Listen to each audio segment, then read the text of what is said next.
As she wept, Cinderella's fairy godmother appeared.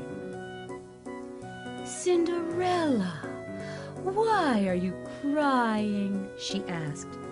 "You wish to attend the ball? Is that not so?" "Yes," cried Cinderella between sobs. The fairy godmother smiled and said, "Well, run into the garden and bring me a pumpkin." Cinderella immediately went to get the finest pumpkin she could find. When she brought it, her godmother struck the pumpkin with her wand, instantly turning it into a fine coach, plated with gold and silver. Next, she had Cinderella find some mice, and when she brought the furry little creatures back, the fairy godmother tapped them each with her wand, turning them into 6 fine horses and a coachman. "Well, what do you say?" asked her godmother. "Oh, yes!" cried Cinderella. "But should I go looking like this, in these rags?" Her godmother only touched her with her wand, and instantly Cinderella's rags turned into a dress of white and silver, sparkling with jewels.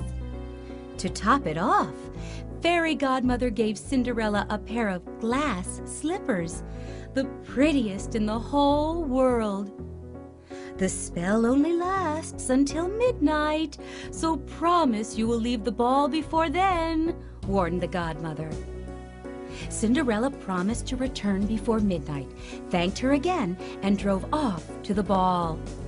When Cinderella made her entrance, the dancing and music stopped as everyone turned to gaze at her beauty.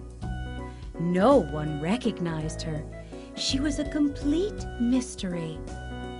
The prince rushed up to greet her, led her to the most honorable seat by his side, and later took her out for a dance. Cinderella even made time to approach her stepsisters, who still did not recognize her, and shared some of the oranges the prince had presented to her as a gift. The prince never left her side, and Cinderella was enjoying herself so much that she completely forgot the time. When the clock struck midnight, Cinderella was shocked and fled immediately, leaving one of her glass slippers behind in her haste. The prince ran to follow her, but only managed to pick up the glass slipper she left behind. Cinderella managed to get home, but she was quite out of breath and in her dirty old clothes. She was resting in bed when her 2 stepsisters stumbled into her room. "You stayed really late," cried Cinderella, rubbing her eyes and stretching as if she had been sleeping. "If you had been there, you would have seen the most beautiful princess," exclaimed the eldest sister. "She was so nice to us and had the undivided attention of the prince. Her background is a mystery, and the prince would give anything to know who she was," said the youngest.